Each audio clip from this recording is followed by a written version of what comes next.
bandage. And those of you who are online, I will put my earphones on soon so that you'll have better sound, but I just want to do this without. So when you take your bandage, have you got a bandage? Take bandage. So I can show you Christine. Actually, I'll show you on the other side of the room so the camera can see it. So just with these sessions, I'm recording for Company of Adelaide as well. So Grace is going to come into Balcon Asthma, so I'll pick these apart. This is Grace, by the way. You know Grace. Oh, yeah. And that's the bolster's going to come against her lower back. But as she lays back, this bandage is going to go just under C7. So we talked about that last week. I know some of you weren't here. But this prominent vertebra at the back of your neck, so this term we're working very much on shoulders and how they're placed and how you can work through poses. More about the subtlety of how we work the shoulders in poses, yeah? Shoulders and neck, I guess. So you've got C7 here. For many of us, it's very prominent. You know, the head goes forwards. We have this kind of flat neck curve, and the upper back gets quite kyphones, it gets quite rounded, yeah? You really see that posture everywhere. And so we're going to work with this just sort of, so if you take your fingers on that prominent part of your neck, C7, you can kind of feel it stick out. It does stick out for everybody. It's just the excessive sticking out that we kind of want to start dealing with, because that usually means that the whole chest is taxed. Grace just doesn't have that. Yes, but she can demonstrate that with beautifully. So when she starts to go back now, just bring back, and I'm going to take that, you know, you don't have to have, if you don't have that, just come up again. If you don't have that like Grace, you could actually get rid of the blanket. But if you have that real prominent C7, then I would say you can give her the blanket so that she's a little bit more comfortable there, we can give her the blanket. And then what I'd like you to feel is how lifting that back area starts to broaden the collarbones and she starts to be more open through the chest. So we're going to work with some of that today, yeah? So if you can set yourselves up like that, then we'll come up to the invocation and then we'll work through the sequence. And if you're not sure where it needs to be, just stick your hand up and I can help you.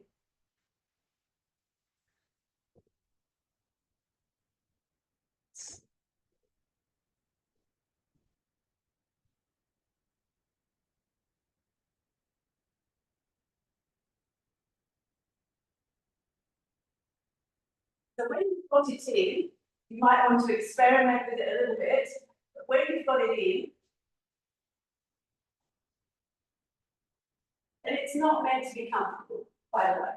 So if you expect it to lie there, it's lovely. It's not necessarily lovely, particularly if you've got a very prominent C7 and that forward head. Really feel it. Yes. If you can't feel it, get back underneath your head. Because if you haven't got the prominent C7, you're not going to feel it. If C7 got a prominent as well? No, well, there you go. That's a happy moment. Sit and just here. You want it to be about there. Oh, okay. Yeah. Stick into the back. Good. Just come up and have a look. Oh, yeah. You want it long. Sorry, that wasn't clear. Just come up. If you want it long. oh, that's No, there you go. That's right. Then, isn't it? Yeah. Yeah. Yeah. Yeah. Just come up. You know, that to me looks actually the right way. Get rid of that and see what we need to do more. Yeah. Sure. See, that to me looks good for you. Actually, just come on for a second. It's not quite in the right place, is it? Yeah, that's better. Yeah. So it's really at the back of the collarbones. It's in the back, at the back of the manubrium. So this is what we talked about maybe last Thursday, last Saturday, I can't remember. But if you now just take your first two fingers and find the sternal notch. So it's that little gap between the collarbones. Yeah? Yeah, you've got this little notch there. And then take your two fingers, sort of, or your first finger, index finger onto that notch, and then the other finger just below. And then where that finger is, where that lower finger is, second finger, that's your manubrium. And that's the area you need to learn to lift in your daily life. Because it then starts to bring that really prominent C7 area in.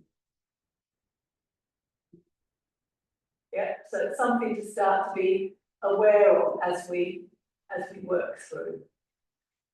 Just spend another sort of half minute there, just see if you can lock that sensation into the broadening of the collarbones, the lifting of the shoulder blades slightly onto the back, so that the front chest broadens.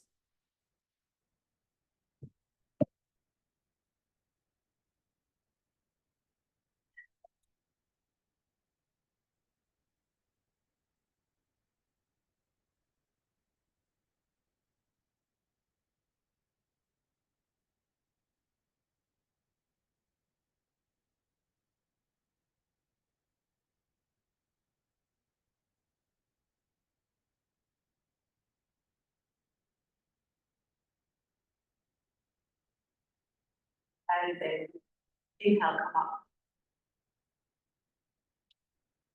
Take your belts up and go forward to forward virasana.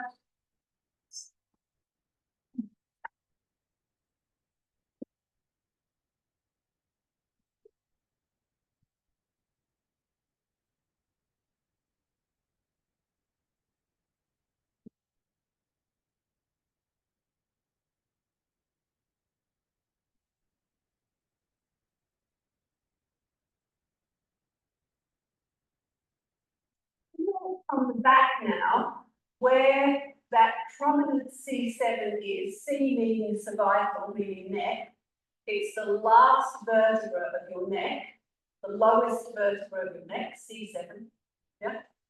That you're taking that in towards the floor and forwards, towards the base of the skull. And notice how, as you do that, you're starting to open the armpits more. Don't let the elbows drop, lift the elbows up, that's it. But take that C7 area in. And then inhale and come up. Let's do the invocation. Gita, come to sit for the invocation.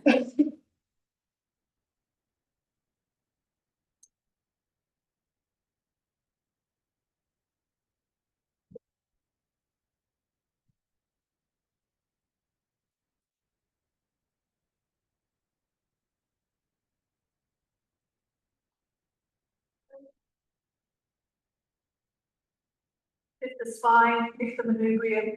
This is the point of view, I'm sure where it is. It's a really small sort of, quite rectangular bone. It's almost a rhomboid.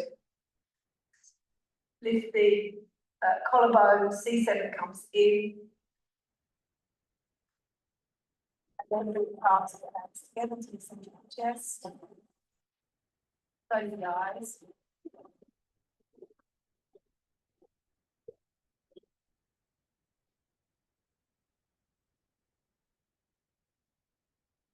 Oh.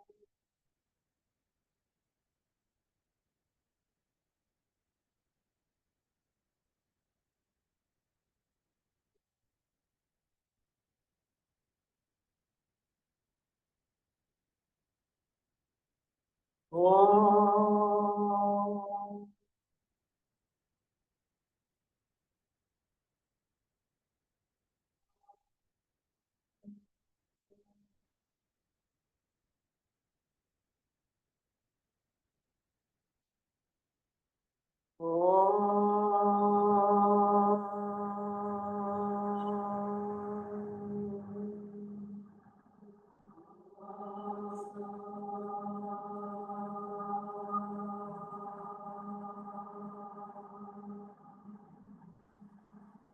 योगेन चित्तस्य पदेन वाचा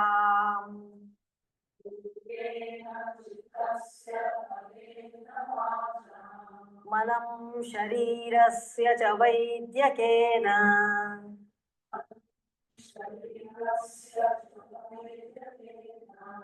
योपाकरोक्तं प्रवरं मुनीनाम्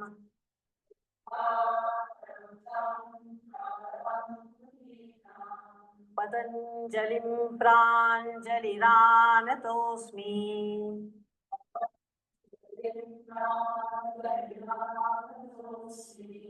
आबाहुपुरुषाकारम्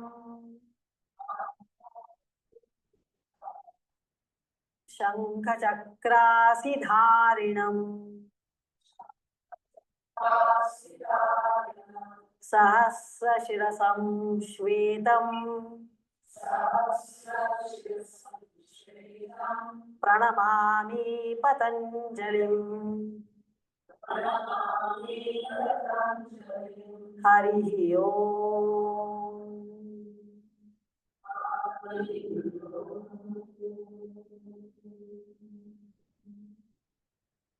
Bow down to Lord Patanjali. Release your arms down. And slowly raise your head upward and open the eyes. Okay, come up to standing and have 2 block splits.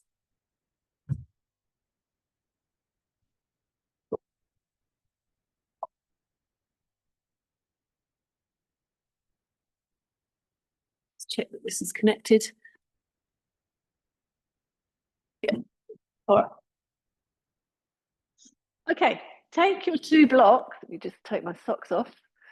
So take 1 block between your feet and 1 block between your legs.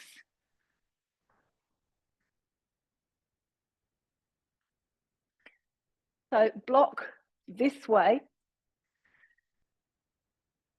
between the feet. And I find it, some people do have it this way. I find that very difficult for my legs. So I tend to have it lengthways between my legs. So I'll just turn around and show the camera. So I'm here. Yeah. So when you've got the blocks there, come into Tadasana, press the big toes, the inner big toes into the block, the inner heels into the block, lift and spread your toes away from the block, and grip the other block, the block between your legs, grip it with your outer hips. Feel that you're holding it, not so much with the inner thighs, but with the greater trochanters, which are these bony bits on the outside of your thighs. Grip from there, and then lengthen your buttocks down towards the back of the block as you grip, and go up with the spine. And as you go up with the spine, feel where the bandage was, and lift the manubrium. Once more, feel the legs. Feel that both legs are gripping the block evenly. There's an evenness to the legs. Feel that the inner leg touches the block and turns slightly back behind you. And holding that, take the outer knee back. So the whole back of the leg spreads. Now, raise the arms to Urdhva Hastasana. And as you raise the arms to Urdhva Hastasana, bring the arms in slightly so you can just feel the shadow of the arms against your hair. They don't touch your ears, but there is a shadow of the arms against your hair. So the arms are fairly narrow in Urdhva Hastasana. Some of you have been taking them very wide. Tuck or grip the outer upper arms, the triceps in, and then go a little higher with the arms. Clasp your fingers for Badanguliasana. Take the backs of the hands on the crown of the head. Lift the manubrium. Take the elbows back and extend the arms up. And as you extend the arms up, Badanguliasana brings the upper arms in. It makes them narrow. So as you extend the palms towards the ceiling, broaden the palms and feel as though you're turning, or feel as though you're almost sort of lengthening, if you like, from the little finger side to the thumb side, so that the shoulder blades come on the back. So bring the shoulder blades firmly on the back, lift the manubrium, and draw the lower front ribs down. And then exhale, take the arms all the way down. Come back this time into Urdhva Hastasana. Yep, back into Urdhva Hastasana once you've taken your clothes off. Raise the arms up.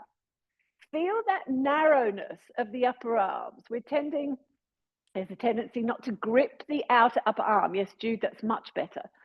Grip the outer upper arms. And now clasp the fingers, take the backs of the hands onto the crown of the head and extend the palms up. Keep the palms really broad, really, really broad. Yeah, that's it. Now, as you take the arms up, notice how there is that tendency to push the lower front ribs forwards, and then we lose any connection with the shoulder blade on the rib cage. So that as you take the arms up, don't push the lower front ribs forwards. Turn from the little finger, or feel as though you're sort of lengthening back from the little finger to the thumb.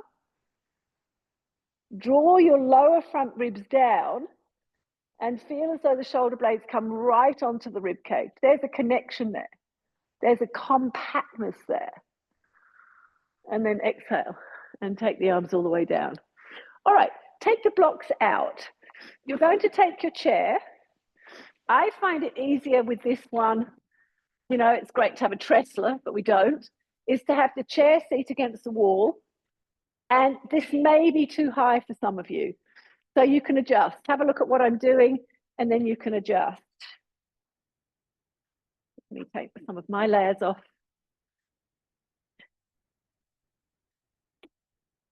All right, so we're going to come to Ekapada Swastikasana. So I'm bringing my lower leg, whoops, without it falling, and that's the thing about having it on the back of the chair. I'm going to hold on to my foot and let my knee start to come down. I want to work so that this outer hip comes down. So I'm not up here, but that outer edge of my hip starts to come down and releases down. So the lower back on the right side is the same length as the lower back on the left side. Now, if that is too high for you, by all means, turn the chair around, take a bolster or two bolsters, and see if that's better. Yeah. See how it works for you. So you want the shin bone to be along the chair seat, but then the knee needs to start to come down. So not just the foot on the chair, the back of the chair, but the shin bone needs to rest there. Yeah. You could take your right hand, right thumb, into the groin of the right leg or the inner thigh of the right leg and turn that thigh out like lotus pose, like Padmasana. You want that whole hip to turn. So I would suggest it may release, but I would suggest that's possibly too, hold the foot.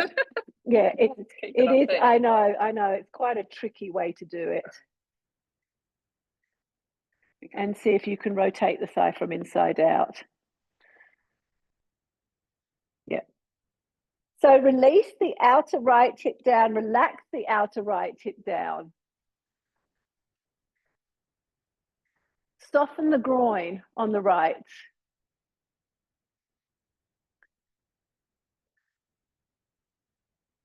And change sides.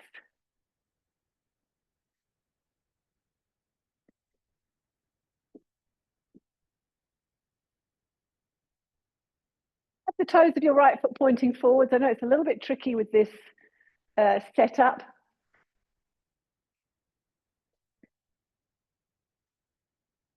So once you've got your foot up there, you might want to hold the foot with your right hand.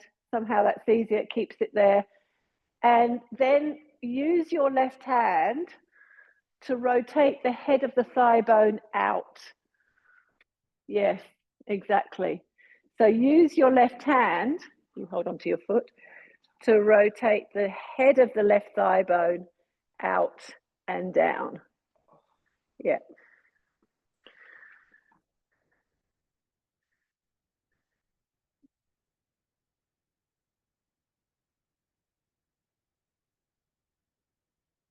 and then exhale and release. Okay, put the chairs to one side, please. And you're going to put a block to the wall. So a block, have your mat right up against the wall.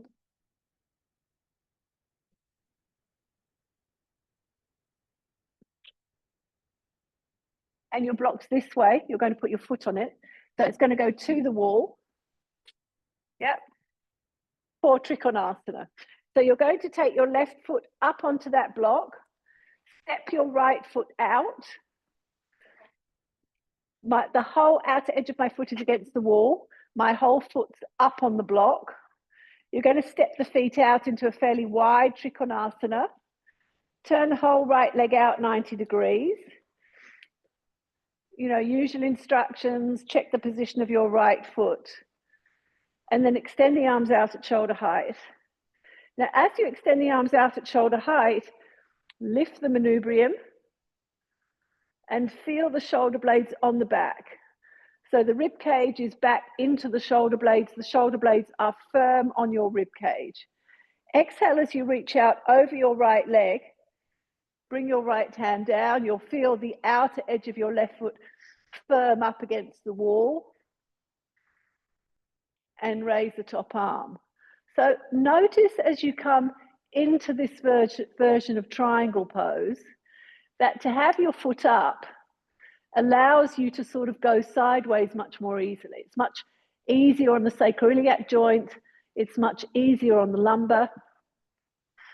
Check that your left arm is in line with your right arm. Start to rotate the chest more. Julie, rotate the chest.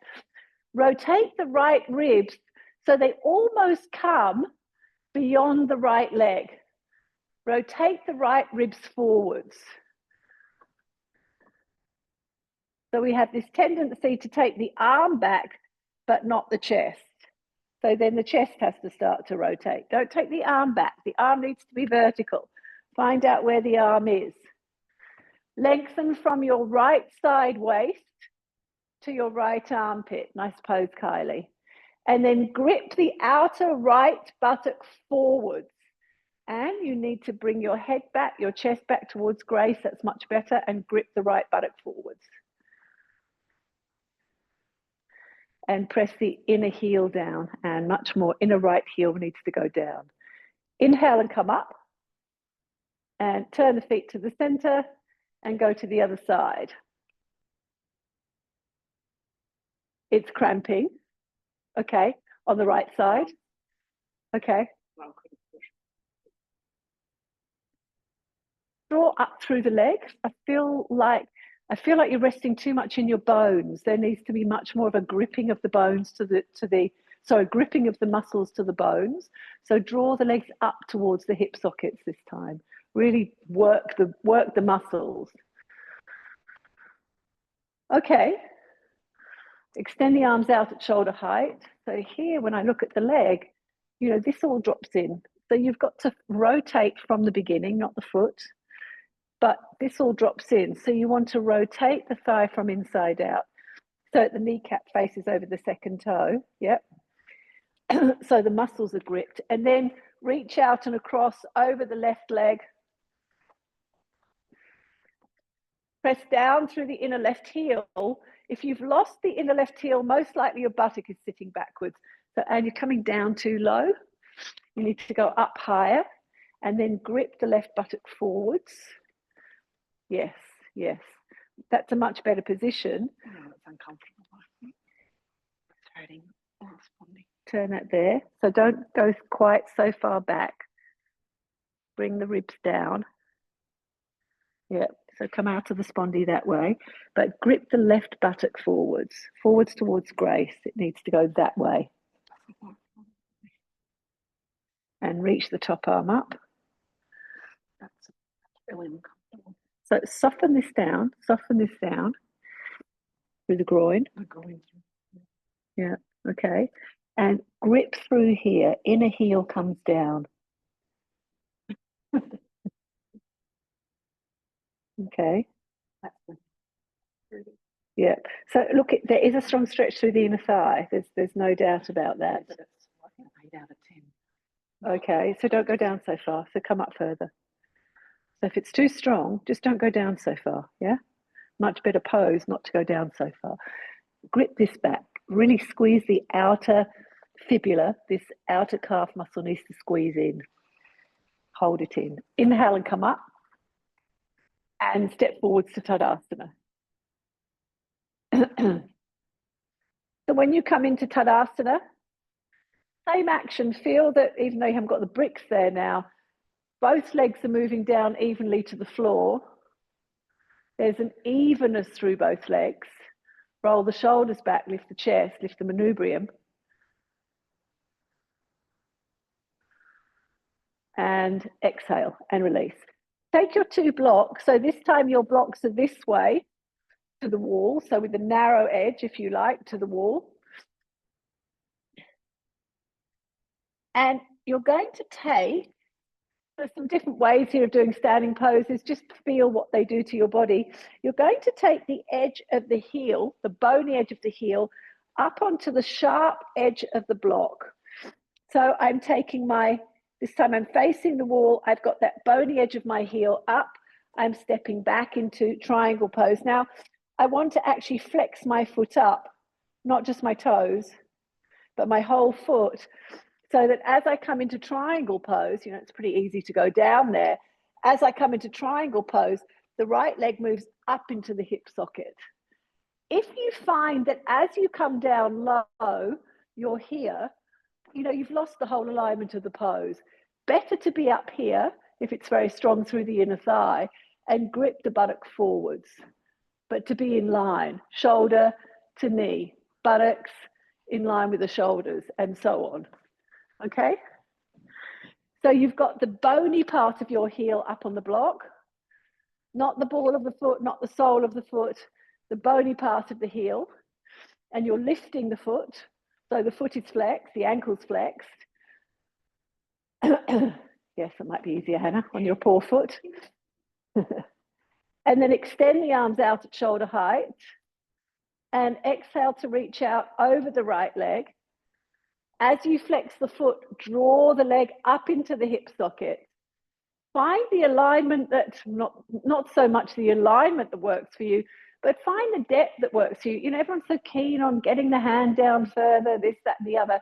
It doesn't make any difference how far the hand goes down. If your inner thigh muscle, your adductor muscle is screaming, don't go down so far. Grip the right buttock forwards. Grip it forwards towards the person in front of you. Draw the right leg into the hip socket as you do that. No. Yeah. That's it, that way.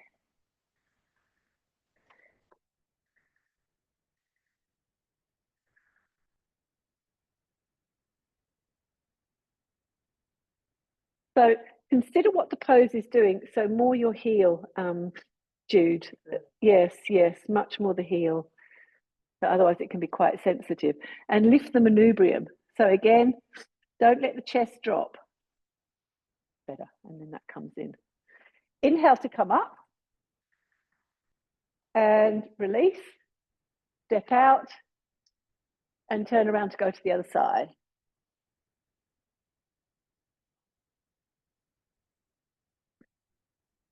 So it comes more sort of to the back of the heel, maybe not, more to the back of the heel. Don't take it to the front of the heel where it's really sensitive. It hurts. Yeah, that's it. So you want the heel to really feel the imprint of the block. And then exhale, reach out over the leg. Extend the top arm up. And find out yourselves, start to find out, is my torso in one line? Or am I leaning forward? So you've probably done this pose thousands of times. Grip the left buttock forward. That's it. Reach the top arm up. Is the arm vertical or are you taking it behind you? See, when you take it behind you, it's because you haven't turned enough through the ribs. And then the arm comes behind because that feels like you're turning, but you're not. So the ribs need to turn. The left shoulder's over the line of the left ear. and then the arm comes up. And inhale and come up and step that left foot down. When you come into Tadasana this time, particularly feel the heels. You know, it's just giving you that sense of the heel. Feel the heels. Press your thighs back, lift the manubrium up, extend the fingertips down, press your front thighs back, and feel the heel bones on the floor. Parsvakonasana. You're going to put those blocks to one side. You might need a block for Parsvakonasana, some of you probably will. But the way I'd like you to work with Parsvakonasana is outer foot to the wall, step the foot wide. But as you come into Parsvakonasana, I'd like you to find that one line. So you're rotating, you're finding that extension. So that top arm to the back leg. And the tendency I find is this, but really feel that there is one extension. Outer edge of your left foot is pressing into the wall. The right knee is pressing towards the arm and you're extended away. You know, there's really that sense of connection, energy, if you like, rather than the arm just dropping. Start to have a sense, where is my body in space, even if I can't feel it, even if I can't see it, so that we start to move away from just using the sight to using all of our other senses. Press the outer edge of your left foot into the wall, extend the arms out at shoulder height, and again, feel the shoulder blades on the rib cage and lift the manubrium. Yeah, Jude, lift the manubrium. That's much better. Start to bring that area in. Exhale as you bend the right knee, sit the right buttock down, and reach out over your right leg to bring the hand down. Adjust your hand so it's underneath the line of the shoulder on whichever height you need. Press the right buttock forwards and the right knee towards the arm. Check that you have the right distance between your feet. And now rotate the right ribs forwards, almost as though you're bringing the right ribs beyond the line of the thigh, forwards of the line of the thigh. So the right ribs are really turning, the right back ribs. Turn them so that they're almost to the front of your right thigh. Kylie, really great pose. Extend from your outer left foot into your arm, and now lift the left inner ankle up. Lift the left inner knee up. Ah, yes, Kylie, that. Left inner ankle goes up. Left inner knee goes up. That's it. So that as we come over, we tend to drop that. Don't drop that.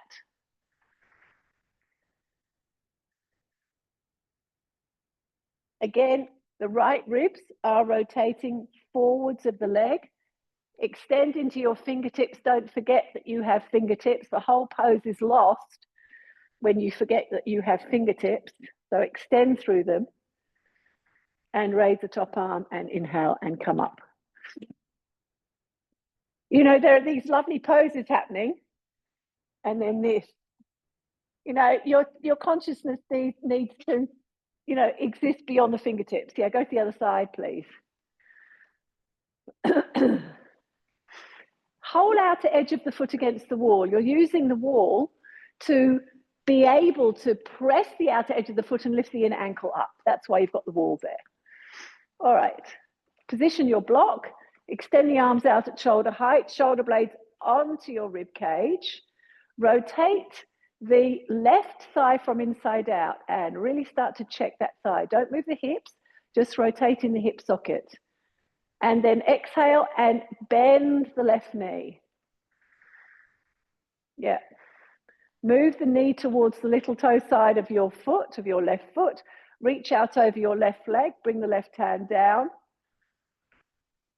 Check that the positioning of the arm is really underneath the shoulder. Turn the right shoulder back and extend the top arm up. Now, as soon as we come into the twists, we tend to drop the manubrium. So the manubrium, that little point below the clavicular notch, has to lift towards your chin. Now turn the palm over the line of the ear and extend the arm away from the leg. Feel that one length. Lift the right inner ankle. Lift the right inner knee up. So you could press more here and lift. You know, this has to lift more. This has to lift more. It's dropping. Inner ankle, that's better. That's much better. Can you feel how different that is? Inner knee, inner ankle goes up. Extend into the fingertips. Yes, Jude, that's much better. And inhale and come up. Nice. Okay, turn the feet to the center. Stand for a moment, Tadasana. So we're going to come into a slightly different version of Parsvakonasana. Still use the back wall, but we're going to entwine. So wide stance, stepping out. If this is too difficult, you'll stick with the other one, but I think probably most of you can do this. You're coming down, so you need to come down low. Bring the shoulder down low. Turn the arm behind you. Palm comes back, and you're gripping. The tendency with this, I'm gripping my wrist. I should show you from the back, shouldn't I, really? I'm gripping my wrist. The tendency is this, you can see my buttocks go back and my chest goes forwards. I want to lean my chest back into my leg. Yeah, so we're going to some of the twists today, which maybe is obvious by now. So that you're rotating, but I'm really leaning my torso back into that leg. Yes? So left foot back, right foot forwards, wide stance. If it's too difficult, my suggestion is just to take the right hand down in front of the ankle. Yeah. So your left foot is back, your right foot is forwards. Hannah, just turn around. Yeah. Step out. You know, this is the opportunity in this class to try new things. If you haven't done it before, try it. If it doesn't come, that's okay. Extend the arms out at shoulder height. Shoulder blades on the back. Lift the manubrium. And exhale as you bend the right knee. Reach out and bring the hand down and tuck the shoulder down as far as it goes. That's why we did that hip thing at the beginning.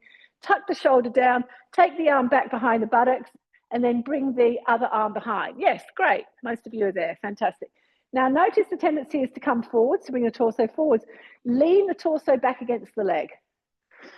So for this, you have to press the right buttock forwards, but take the torso back. Yes, well done. Take the torso back.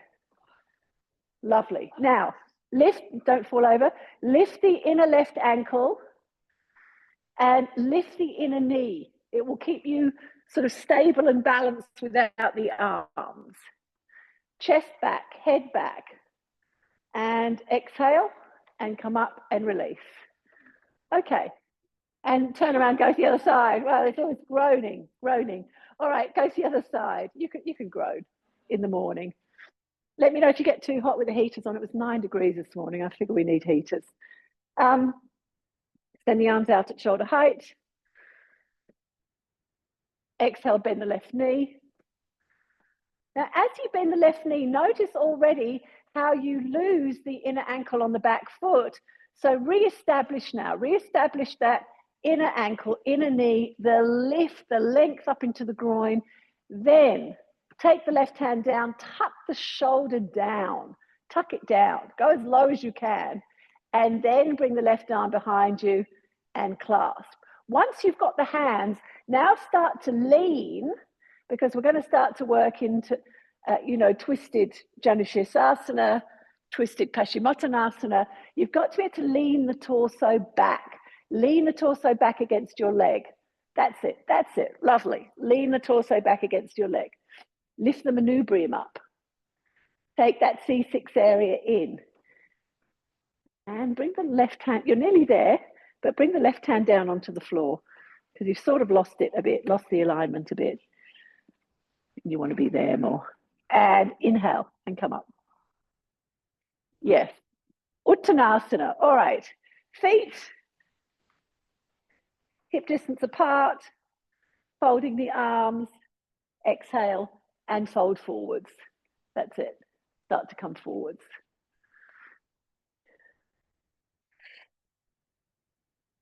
Lift the inner ankles, lift the inner thighs up.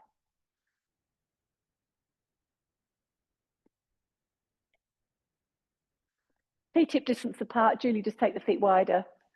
Soften the eyes, soften the gaze.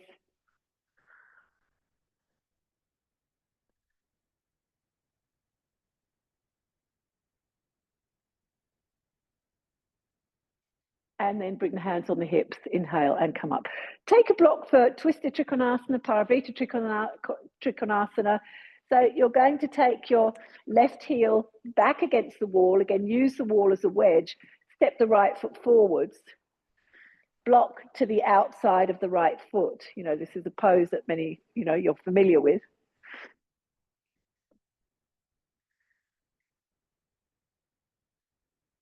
So the lifting here, so the grounding of the back heel. So the left foot forwards, the left foot is back, the right foot is forwards. The lifting of the inner ankle on the left, the lifting of the inner groin, the inner knee on the left is really important to be able to keep the heel down. So you're going to extend up through the left arm, turn towards your right, and bring your hand down onto your block. Now, as you go there, keep reaching the left heel down. You don't want the left heel to come up, but you're going to turn your ribs if you can to the right leg or beyond the right leg. They've got to really go, the left rib, sorry. Turn the left ribs forwards, turn the belly. So the left ribs go as far forwards over the right leg as possible, and then the arm can start to come up. But really start to take the left ribs forwards. Left back ribs go forwards. Keep the left heel down firmly and squeeze the outer right hip back into itself. Don't let the outer right hip leap to the right. The more you resist with the outer right hip, the more you can start to turn the ribs more. Turn the ribs down, the left ribs down and towards the right leg. And then raise the top arm up if you can. Keep the inner knee lifted, keep the inner groin lifted. Yep, as you turn. And inhale and come up. Beautiful. All right. And go to the other side.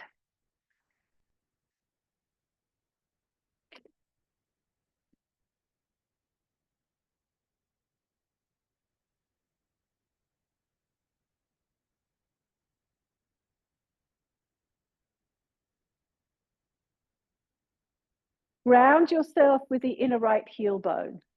So there's a tendency to roll towards the little toe side of your foot. You've got to really anchor with your inner right heel bone with this pose. Raise the left arm up. And exhale and turn towards your right. Take the hand down onto your block. The block's to the outside of the right foot, not the inside and outside. Bring the left palm onto your...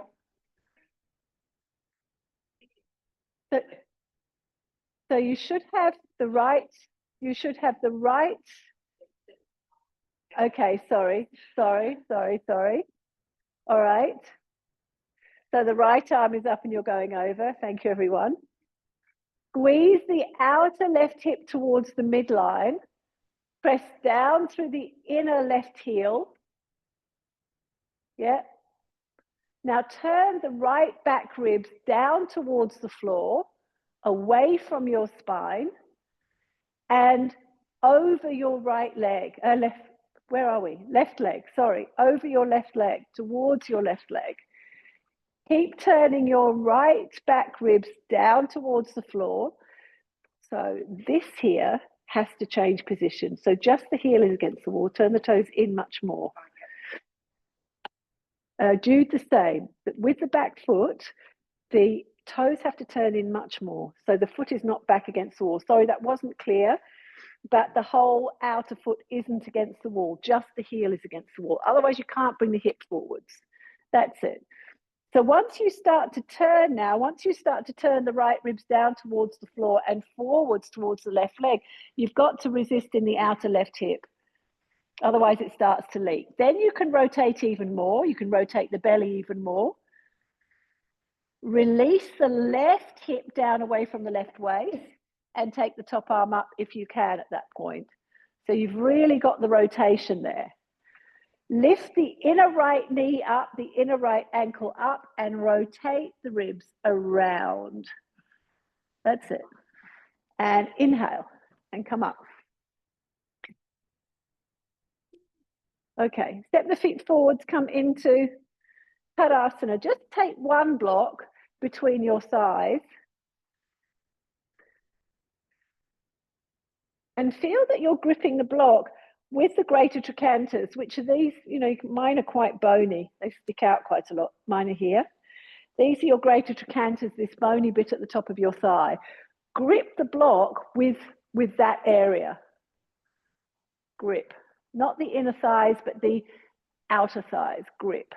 Because that part has to move towards the midline, yeah, as you're doing this pose, as you're doing this twisting pose. Roll the shoulders back, lift the manubrium up. Shoulder blades onto the back. And exhale and release. So we're going to go into that version of twisted Trikonasana, taking the blocks to the wall. You can use the wall here. So I've got my heel up, as I did before, back. So where am I? I'm kind of more towards the back of the heel, I guess. I'm here. And I can hold the leg and I can twist this way. It's probably quite nice to have another block, but actually it's quite good like that because I could use the leg to get my torso to twist even more. Okay, so I've got my right heel bone up. Turn the toes of your back foot in about 70 degrees. Turn the left hip forward so it faces the wall. Left hip, right hip face the wall. Raise the left arm up. Exhale as you fold across. And you can bring the left hand down onto your shin and bring the right hand onto the wall if you can reach. Yes, that should work. Just the fingertips. Now, you're going to lift your right foot up to draw the right leg back into the hip socket and turn the leg. You'll find that this is a really great way to keep the back heel down as well, isn't it? Because the back heel easily comes down in this version. And now, squeeze or grip that right greater trochanter in towards the midline, or right greater trochanter in towards the left, so it doesn't leak out to the side. And now turn the left ribs down, left back ribs down towards the floor and forwards towards the right leg. See if you can turn more. Use that right hand to help you turn more. You can take the hand back so the arm's over the line of the ear. Turn the left ribs. Yes, see, it all comes. It's all there, Julie, isn't it? And now lift the manubrium. So don't take the head back quite so much, but just lift. Where are we? There. And take that in. Lift the inner left knee. Lift the inner left groin up. Inner left thigh up. And press the left heel down. Bring the left heel down. If you press strongly against the wall, the heel comes down. You get that nice stretch through the calf. And then inhale, release, and come up. Yeah, great. Go to the other side.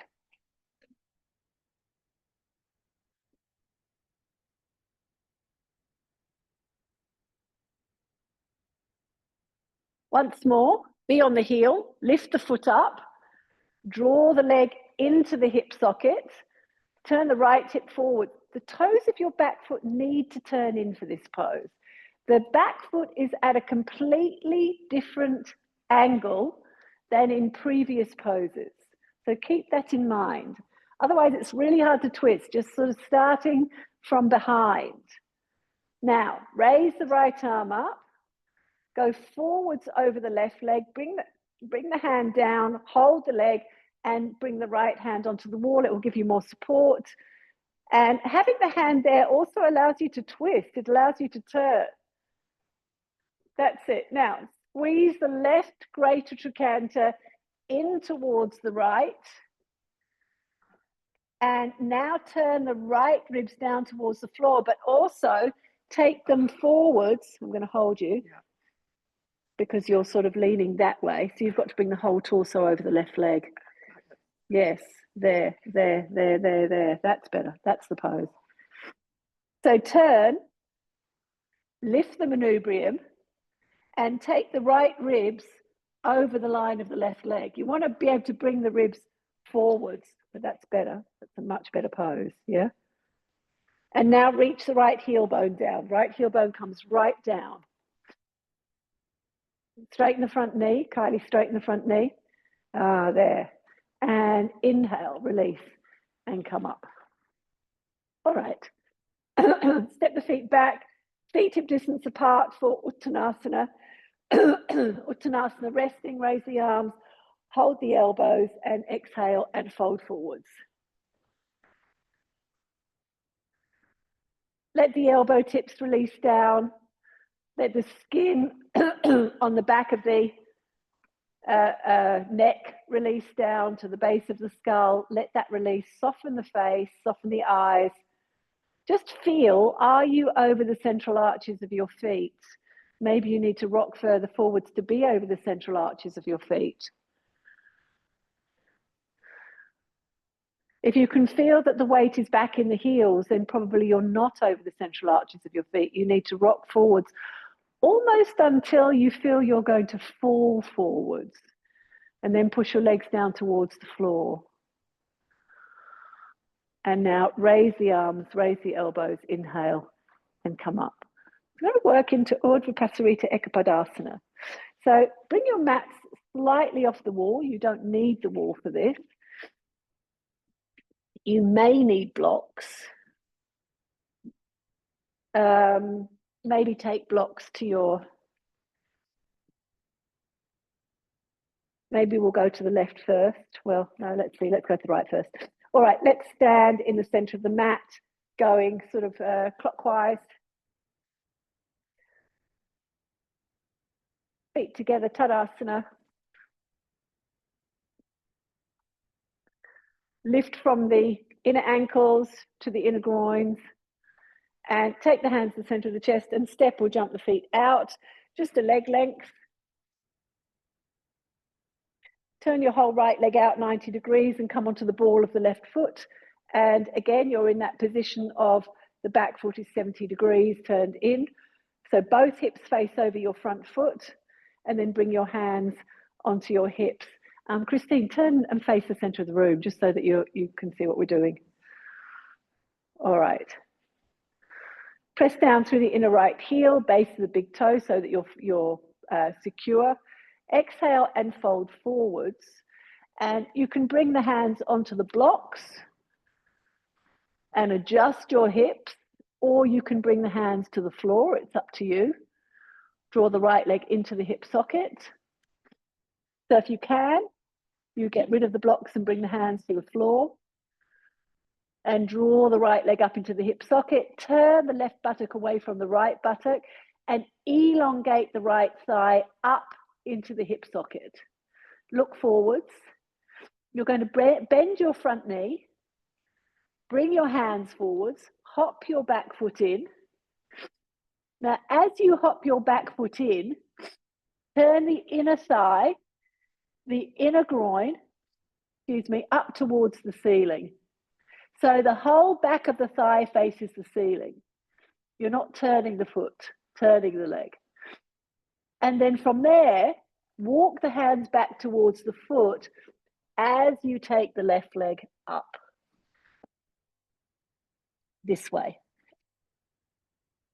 So you're reaching up through the left leg. It's a standing splits, if you like. Push the right leg down towards the floor as you take the left leg up. Yeah. Push the right leg down to take the left leg up. Keep the inner left thigh turning towards the ceiling. And step the left leg back. If you can now, bring the head towards the knee, but then get rid of the blocks if you're bringing the head right in. And we're going to go into that once more on that side. So raise your head up, bend your front knee, walk your hands forwards, hands underneath the line of the shoulders, raise the left leg up. Turn the inner thigh towards the ceiling. So it's the standing splits. You want to take the leg as high as you can as you bring the torso down.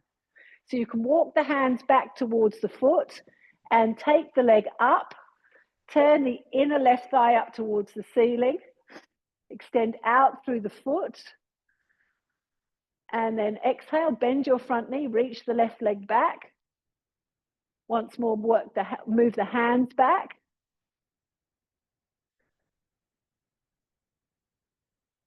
That's it. Yep, lovely. And then from there, inhale and come up. Bring the hands onto the hips to come up if you can. And then you can step your left foot forwards and take your right foot back. Adjust your feet.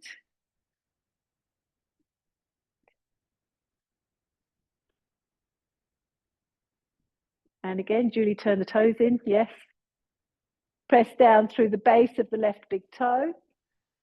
Exhale and fold forwards. Turn the right buttock away from the left. As you start to come forwards, reach the right heel bone back. And you can either bring the hands to the floor or onto your blocks. That's it. Keep elongating the left leg up. That's great. Keep elongating the left leg up so that the left hip and the right hip are in one line. Create space at the top of the left thigh. So you need space between the top of the left thigh and the hip. The hip wants to sit down onto the leg. Lift the hip away from the leg. There, you've got it. Lift the left hip away from the leg. The tendency is to sit the left hip down onto the leg. You don't want that. You want space at the top of the thigh. Now, look forwards, bend your front knee, bring the hands onto the blocks or onto the floor, hop your back leg in, raise the right leg up, and just adjust your leg for a moment so that the inner right thigh faces the ceiling, the foot doesn't turn, back of the thigh faces the ceiling. Start to walk the hands back towards the leg. Raise the right leg up a little more. That's it. Raise it up. Feel as though you're pushing your toes down to the floor to straighten the knee, as though your toes were sort of on a platform. That's it. If you can, you walk the hands right in and take the head towards the knee. Yep, you can hold on to the ankle if you want to, if you're more used to this pose. Now, Gracie, if you can raise the right leg up further. Yes, as you take the head in. And bend the left knee, reach the right leg back. Parsvottanasana, walk the hands back, take the head in towards the knee. Adjust that. So the left hip wants to sink. Yep, so it's not so much back. Just come up and have a really quick look because you're all doing this, if I can show you on Grace. So as she comes forwards in this way, this hip is sitting down on the front of her thigh, yeah? I would almost want to sort of roll a towel and put it in there. But I'm going to put my hand in there and I'm going to give her more space at the top of the thigh, lift the hip away, and then get her to come down. So that this stays even. This left buttock to right buttock stays even.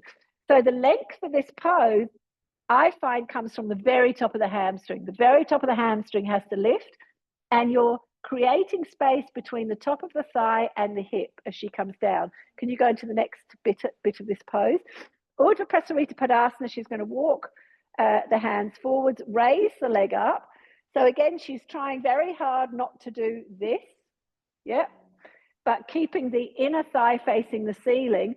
And the more she goes down through this left leg, and I know that she's got the hamstring length, the more she goes down through the left leg, the more this leg will come up and she can walk her hands. Can you hold on to your leg?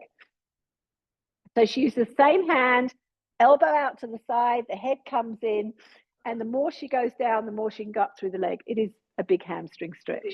Thank you very much. All right. So go again to the same side.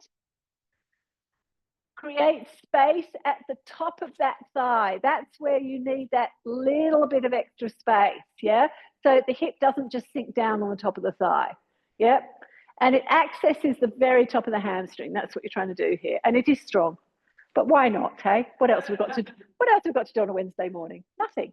All right, hands on your hips, turn your right buttock forwards, exhale and fold forwards. Inner left heel comes down. That's it. Try and create that space, or lift the left hip off the left thigh, the top of the left thigh. Create the space at the top of the hamstring. Yeah, that's nice. Coming. Yeah, nice. Coming. Yeah, it's got to lift and rotate. And then bend the front knee, step the hands forwards, take the leg up. Once more, don't turn the right hip up, even if you can't get the leg up as far. Try and get the inner left knee, inner left thigh facing towards the ceiling. And if you can, you hold the leg with the same hand and you draw the head down, draw the torso down, raise the leg a little higher. Yep, okay, that's lovely. Well done. Push the leg down into the floor so the foot's really firm, and now raise the right leg up. Yep, yep, yep. And then exhale, bend the front knee, reach the right leg back. Touch the head to the knee if you can.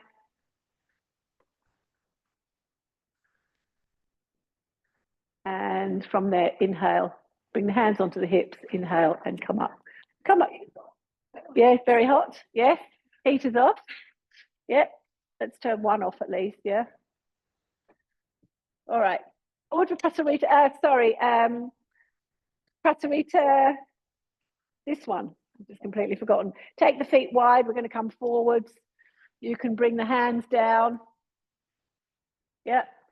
Same action here. I'd like you to really lift the inner knees and lift the inner groins up as you spread the sole of your foot or soles of your feet. Inner knee, inner groin up, spread the soles of your feet from inner heel to outer heel spread, from the base of the big toe to the base of the little toe spread. Feel as though there's a spreading across the sacrum. Lift the chest up. Yeah, lift the chest up. Focus much more on the broadness at the back of the legs. Focus on, again, the lift of the inner legs. And then if you can, you walk, take the hands down. Walk the hands back in line with the insteps. Squeeze the elbows in to bring the crown of the head down.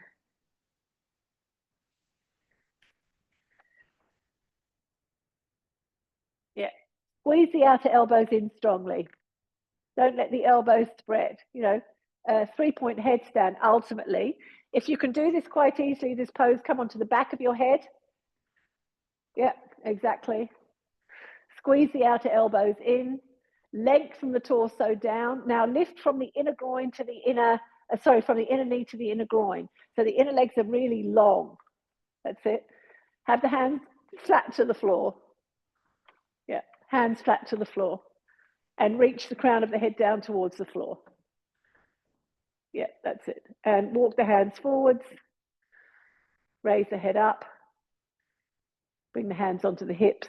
Inhale and come up.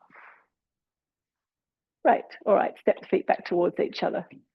Okay, so you're going to set yourselves up for handstand. You can use a belt. It's up to you, really. But take your hands, so if your fingers are pointing forwards, we'll start with the fingers pointing forwards, slightly off the wall, exhale and kick up.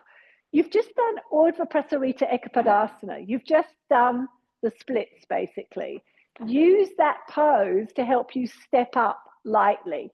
Think about just taking that top leg up without kicking so hard. Yeah, notice how much easier it is to get up, isn't it?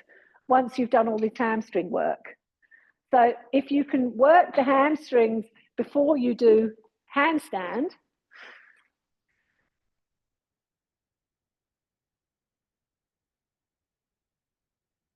so think about just taking that top leg up. It comes very easily.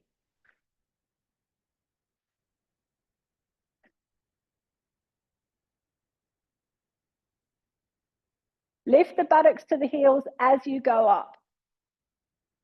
Lift the buttocks to the heels as you go up. Grace, do you want the plank? Try with that first. Okay. Push down through the arms. Notice that the inner elbows face each other. Don't flip the inner elbows out. That's it. and lift from the inner elbow to the inner shoulder, lift more through the inner arm, Gay, especially on the left, lift more through the inner arm. Lift the buttocks, lift the back of the thighs.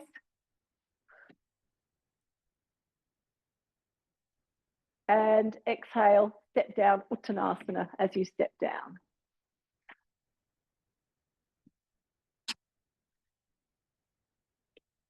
Grace, push the arms down towards the hands. Yeah, I can see that the wrists are really compromising you, aren't they?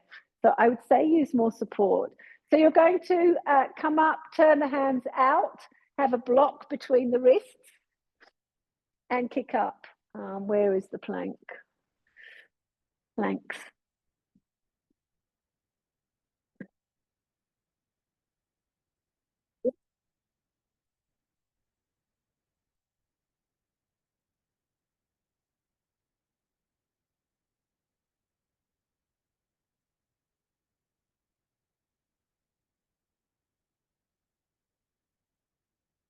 So I don't know which one is more useful. I mean, if either of them are useful, but so this one is a regular one. This one is slightly different.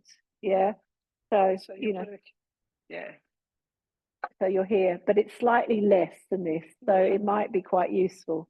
I don't know if you want to try that. Yeah. So your wrists are touching the block and you're turning your inner wrist towards the block and you're turning your inner elbow away from the block. So it really starts to get the rotation of the shoulders. And then you find you can walk the feet up the wall further. So the inner wrists are to the block, the inner elbows away from the block, and then slide the heels up. Whoops.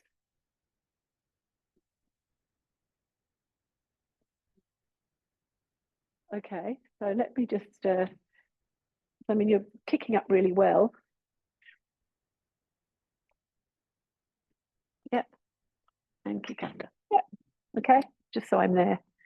I mean, you feel quite strong, but yes, early in the morning and all of that. Lift the buttocks, lift the back of the thighs up, and step down, Uttanasana. Yeah. Yeah. Okay.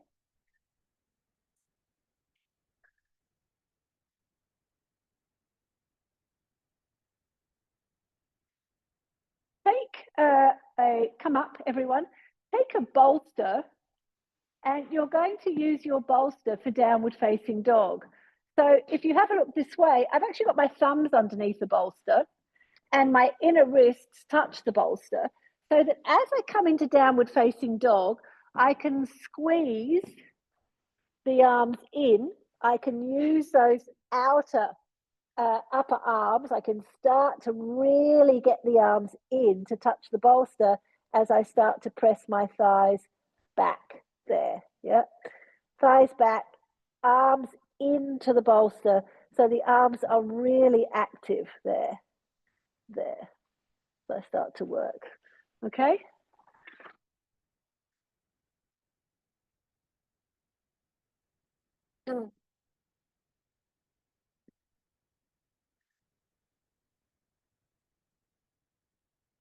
Yeah. So with the thumbs underneath, squeeze the forearms in towards the bolster by gripping the outer upper arms in. You know, for some of you that's not an issue, but for some of you it's a place to work. Spread your fingers, open your palms, so it's the usual downward facing dog pose.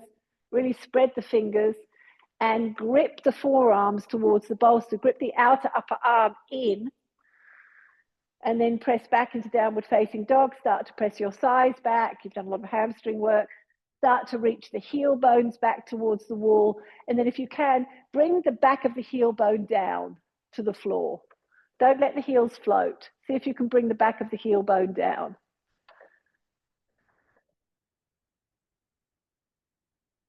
And then from there, walk the hands back towards the feet and inhale and come up.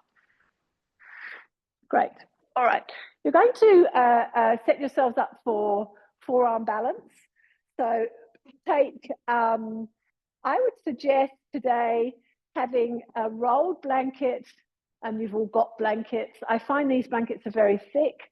So you could work with just by unraveling the blanket, or maybe just rolling the blanket a little bit. I find them super thick actually. So that when you come into this, you've got your block there to the wall, and this slightly rolled blanket goes underneath your elbows. Yeah, it's not really underneath my forearms. Probably needs to be slightly further forwards, but it's underneath my elbows. And then use a belt around the elbows. Yep. So we're just going to use a little bit of a lift there for forearm balance. And we'll have a little bit of a look at this.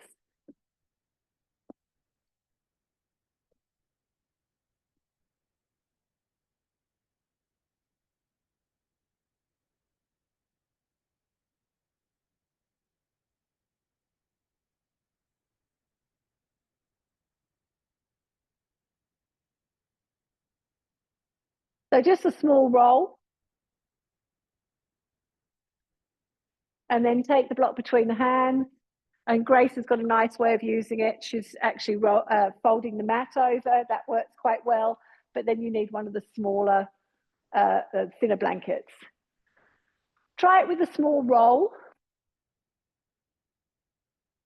And use your belt. Yes, it's outside. Yes. Your palms are flat. You're using flat palms. Flat palms, thumb in front of the block, fingers beside the block, flat palms. So to start off with, you're just going to lift your hips up and walk in. And you're going to walk in as far as you can. So you're going to walk the legs in and then move the shoulders away from the wall.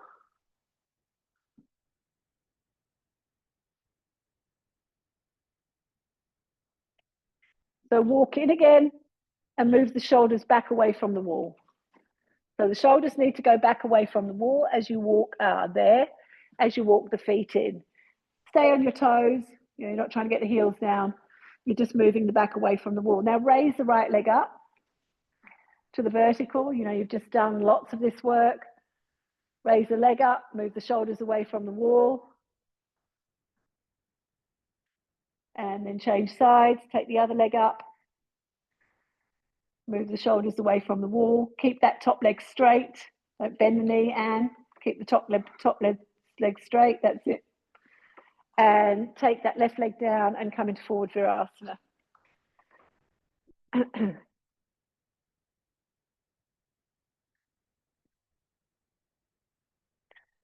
So this time, when you walk in, when you come into forearm balance, you'll raise your dominant leg up and then kick off. Yes? So use the hamstring length to kick up into the pose. All right, when you're ready. Walk in as far as you can, raise that top leg up, and then bounce off that bottom leg. Yes, so you saw with Gay, she really does that quite nicely. Lift the back waist up. Back waist, back of the legs need to go up. Back waist goes up. Back of the legs needs to go up. Much harder with the blanket. Yes. How interesting. Okay, I thought for you this would be great.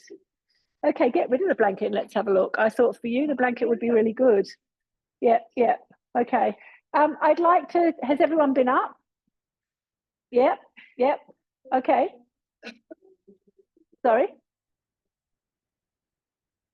No. Well, so let's watch Jude do this. So she's going to lift up, walk in. She's going to raise one leg up and then kick off, go up towards the wall. Do you usually kick into this? Not very often. Not very often. Walk in and kick hard. She's here. Okay. Lift your back waist up. Lift up from here. Yeah, lift the buttocks up, back legs up, back of the legs up. That's it. And step down. So let's have a bit of a look. I know that Gay struggles with this, but come and have a bit of a look at her. I'll just move the camera so that the people online can see. Come and have a quick look, because this is part of where the manubrium needs to come into all of this and where we lose it. So let's have a look there. Whoop. There you go. All right. Will you be willing to go up to, you don't have to use the blanket. Often the blanket gives you a lot more of a lift through the shoulders. Come this way, everyone. Come and have a look at from this direction, otherwise you won't see. And again, I'm asking Gay to show this because, you know, everyone's doing this. Sorry? No, actually not. No, I want to show something entirely different. Okay, giving yourself a hard time. So she's going to kick off that. You can see she just kicks off the bottom leg. But you know what, my head is touching the block. Yes. Yes, okay. So what I see in most of you, in most of ours, is how this drops back. The manubrium goes back here. And we want the manubrium to be in line with the bottom of the breastbone, which is here. So we've got to get her, and I know she finds this difficult, but we've got to start to get her to lift the manubrium up towards the ribs and forwards. And now she's got to lift this area up. Yeah, so she's starting to come further forwards. It's starting, you can see it's starting to be much more in line. And now she needs to lift from the back waist. And then she's going to come down. There was some movement there. She's challenged, you know, she's got quite a stiff upper back, thoracic. But she needs to start to think about getting this forwards, because all of this starts to disappear back towards the wall, okay? Possibility of your head down, but then rather than look forward. I feel like we need to do that adjustment. I'm used to sort of trying to look forward. Yes. So what I find is really useful is looking the other way, is taking the head. You can't really do it with the belt, but is taking the belt off and actually looking up towards the ceiling, then bring the manubrium forwards, and then start to take the head in the opposite direction. Does that make sense? So give that a go. You can try that, everyone, if you want to. So rather than the head looking back towards the wall, look the other way up towards the ceiling. Does that make sense? So back between the arms, basically. Bring the manubrium forwards and, sorry, look, you kind of can do it with the belt, but the head gets a bit stuck. I find it much easier to do it without the belt, but if your elbows do that in the pose, you need the belt, okay? Give it a go, experiment. Try it whichever way you want. Let's see what happens.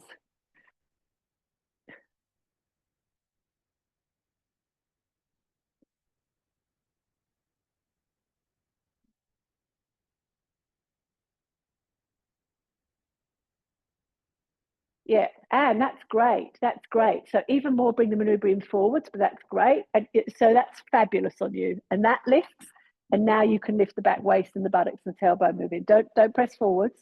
Don't press forwards. Don't press forwards. Go back towards the wall. Yes.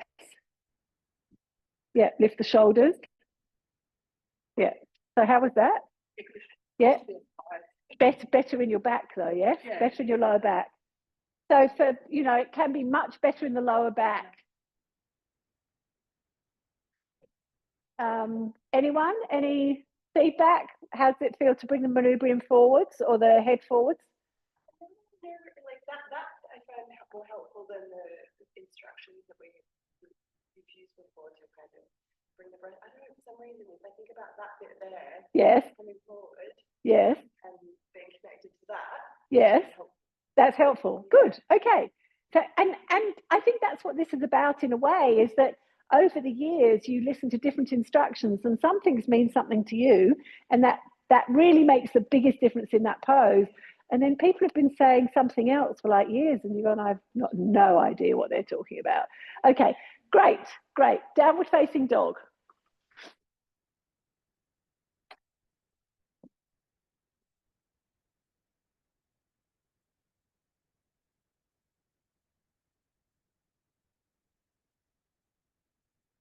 Reach the heels back. Don't always have the heels up. Start to lengthen the back of the calf down towards the heel bones. Lift the toes up, lengthen them forwards and start to bring the heel bones down. That's it. Press your sides back. That's it. Julie, your heels are down and your legs are lifted and your hips are high. That's a lovely downward dog. Well done. All right. Step the feet up towards the hands. Inhale and come up. So I've been having this conversation with a few people who have been struggling with headstand. They've had some neck pain in headstand, and I wanted to have a look at this. So set yourselves up for headstand, and then I'm going to get Gay, and maybe I'm thinking about and Jude as well. Yeah. And set yourselves up for headstand first of all, and then we'll have a look. Again, I'll grab the camera, I think.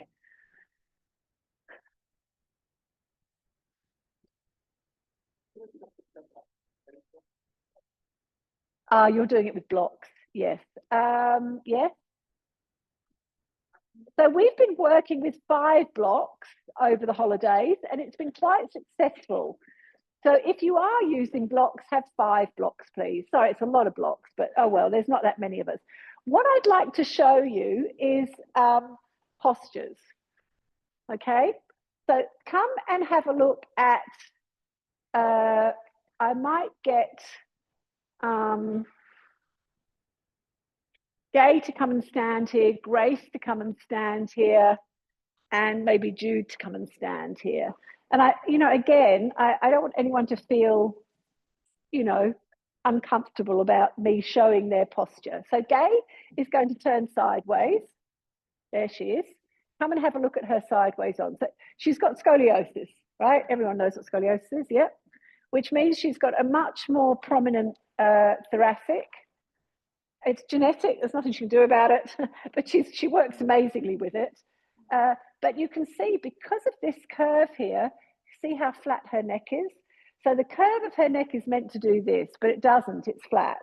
And she's been having some issues with headstand, although I actually think it was to do with your collarbone. I actually think you're going to be okay with it. But probably for her, when she goes up into headstand, rather than being on the crown of her head, which is here, she's probably going to benefit, and she'll have to experiment with it. She probably is going to benefit to come further forwards so that she has more of a neck curve. Yes? In its extreme, sometimes we teach to be right on the hairline, which is really far forwards, yeah? Just to experiment. So she's going to experiment with that. So that's Gay. Let's have a look at Grace. So as Grace stands, she hasn't got that. She's got a normal thoracic curve. And I would say when I feel her neck, she's got a normal cervical curve. She would want to be on the crown of her head. She wouldn't want to be forward. So the reason why I'm going through this is not that you say, well, now Vanessa said everyone needs to be on the, on the hairline. No. Yoga's individual. It's not everyone does the same thing. You have to work according to your body. So she doesn't have a particularly prominent C7. Yeah. She has a very, I would say almost sort of a straightish curve here. So she definitely doesn't need to be on the hairline. She'd start to aggravate her neck. Thank you very much. And Jude, let's have a look at Jude. So Jude, this has improved for Jude a lot over the years. I've been teaching her now for 5 years? And that's really all changed, hasn't it? But I would still say for Jude, I mean, she's got one shoulder much higher than the other. She also has scoliosis, by the way, which means she's got one shoulder much higher than the other. But I would say there's also a flatness here and a prominence here. So maybe not quite so much to the back, again, a bit like Gay, a bit more to the front, yeah? So let's experiment with that. I think the rest of you don't have that. I think the rest of you are not dealing with that. So I would say crown of the head. But if you have got that straight neck curve, better to come. So here's my hairline. You can imagine, doing it here. But, somewhere between the hairline and the crown of the head, you need to just experiment. I don't think you have the same issues. I know you've got scoliosis, but you haven't got the same back. You've got a different back, yeah? Can I just have a look at you? I would say for you as well, if you have a look at Julie, she hasn't got scoliosis, but a lot of the work that she's done over the years, you can see how forward her head posture is, yeah? So she's got this, it's very prominent for her. If we could get her to lift her manubrium up, see how different that is? So see how much that goes in, see how much that starts to correct. So that's because we're just all into that, because we look down at phones all the time. She's actually done a lot of hard work outside. She's a gardener. So you can imagine all of this is forwards for her. So I would say for her, again, to come slightly further forwards on the head. Let's try it. Yeah, that's what these sessions are about, to look more in detail and to, you know, more at an advanced level. Set yourselves up for headstand. If I've advised you to go more towards the forehead, then please work that way. Before you go in, do you aim to go up on that spot, or do you adjust once you're there? You aim to go up on that spot. Yes, because you've also got that, haven't you? You've also got this prominent C7. And, you know, so I would say for you as well, try a little bit further forward. So normally you'd be about there, but I would say, you know, try about there. So I'm not asking you to go immediately onto the hairline. That's quite extreme. But what I'm asking you is, look, how do we find the crown of the head? You know, crown of the head is from the thumb to the middle finger. You know, that works exactly for me. That is where I do headstand, on that point. So all I'm asking you is to go slightly further forwards. Don't make it dramatic. You know, it might be 2 fingers. It might even be 1 finger, just slightly further forwards than you would normally go. If you've got that prominent C7 and you've got that flat, or the, sorry, the curved thoracic, you haven't got that. You haven't got that. Which I think is further forward. Yeah. No, you haven't, and you haven't got that. Yes. I have been thinking about my manubrium a lot this week. Yes. Happy to know when I'm sitting at my Hey, desk. I am so glad. And just notice, I mean, you saw with Julie that, come and have a look over here, Julie. So Hannah's got it slightly because she's a desk sitter, but, you know, again, she's got this prominence here. And if she lifts her manubrium, notice how that all comes in. So don't feel that these postures are irreversible. If you change your posture, all of the muscles, the ligaments, the tissue around that will change. Yeah. So it's just, everyone does this all the time, and it's just terrible. Terrible. Not really. I don't feel like I'm lifting my rib cage up. I'm here, I can drop, but I've got my manubrium, which is here, and I'm just lifting. And as I lift it, just this part comes in. But if I lift my rib cage, this starts to, and I don't want that, because that starts to compromise all the stability in my rib cage. Well, I don't want that. So it is a subtle movement, yeah? Yeah. It's sort of like stretching your neck a bit, isn't it? Like, it's elongating the front of your throat because you create a posture. You know, basically being on phones, being on computers has created a posture for people, which is not a healthy posture. Yeah. Okay.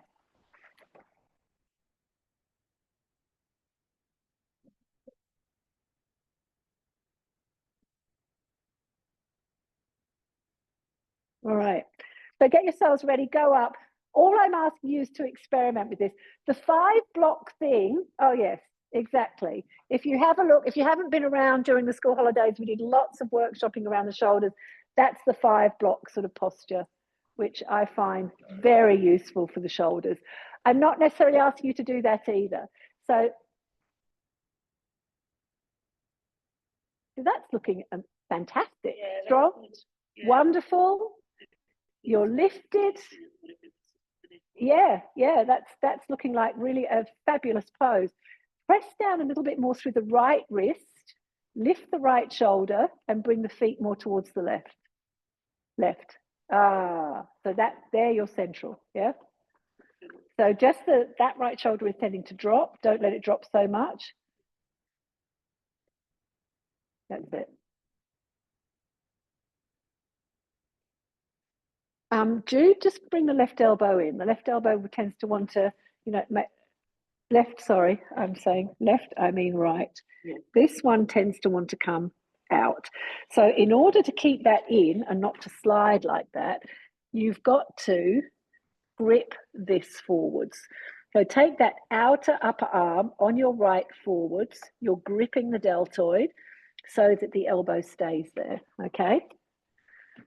So it's really quite a lot of hard work through the shoulder as you do that.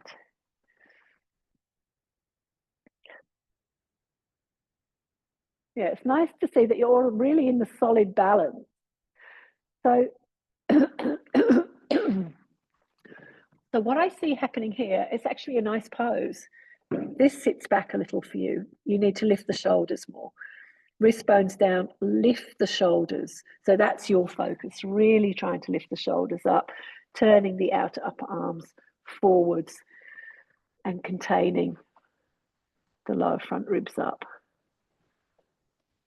Yeah.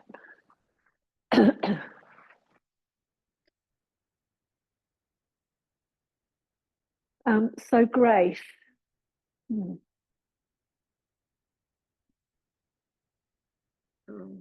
haven't got your elbows down. I know. Yes.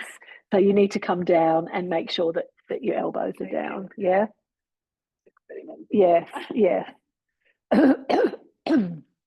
Yeah, the elbows don't want to float. Lift your back waist up. Really lift up from here. Back waist needs to go up, up, up, up, up. So let that start to come in. Whoop. Yep. So just as much as you can, you know, it's really going to strengthen your lower back, is to really lift up. This area has to go up, this area has to go up. Try and do headstand from the back of your body. Yes? Yes. Nice, everyone. Looking really good. Jude, that elbow stayed in, hasn't it? Well done. Yeah. Keep lifting through the right shoulder as much as you can.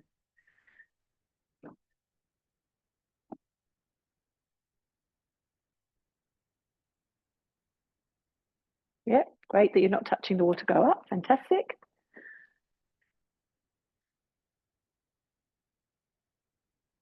So, yeah, I can see you correcting. Wrist bones need to go down. Take the buttocks forwards towards the center of the room more.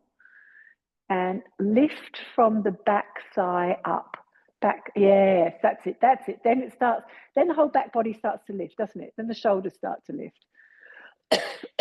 So as the back thighs lift, then the shoulders have the freedom to lift. Then the rib cage has the freedom to lift, and it's not such a heavy pose. It's looking good, everyone. So holding that, we're just going to do Ekapada. So keep the challenge of the shoulders lifting and bring the right leg down to the horizontal. Try not to touch the wall. See if you can stay to the free balance as you do that. Press the toes down towards the floor. Yep, keep the left leg reaching up. Press the toes down. Keep the shoulders lifted, because the shoulders want to drop the moment you take the leg down. So you've got to keep the shoulders lifting. Now push down with the wrists, push down with the forearms, and raise the right leg up. Yeah, join the legs. Find the balance. Jude, you're collapsing to one side. Go to the other side. So you're just collapsing. I'm just going to take you there. Take the left leg down to the horizontal. Push the toes down so it feels as though you're straightening the leg. You're drawing the left knee up or embedding the left knee up into the leg. Lift the shoulders as you do that. Wrist bones down so you don't collapse the neck. Raise the top leg up, join the legs.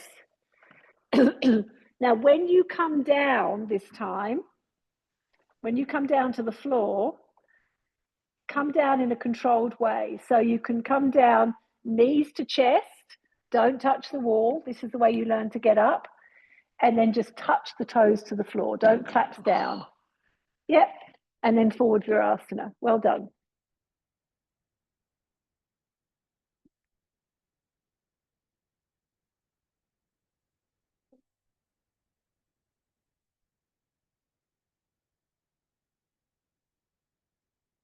And downward facing dog.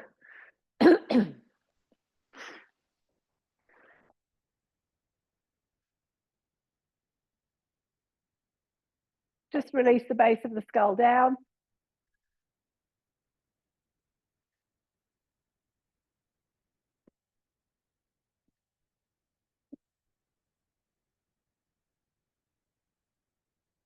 And then bend the knees to the floor. So we're going to come into a couple of twisting poses. Excuse me. We're going to start with Marichyasana 3. I'd like you to have 2 blankets.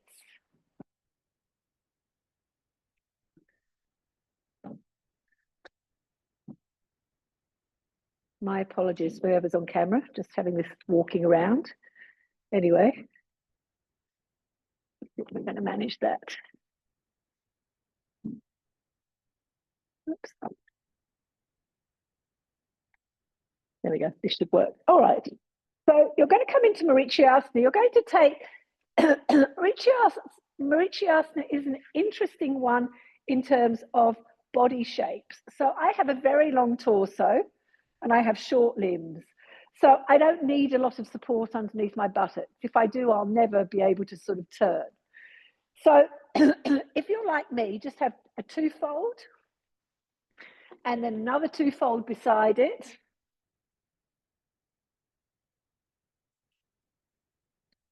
Here. And I'm going to have one buttock on each one. And I want to have a block behind me. See how we go with this actually. So that as I come into Marichiasana,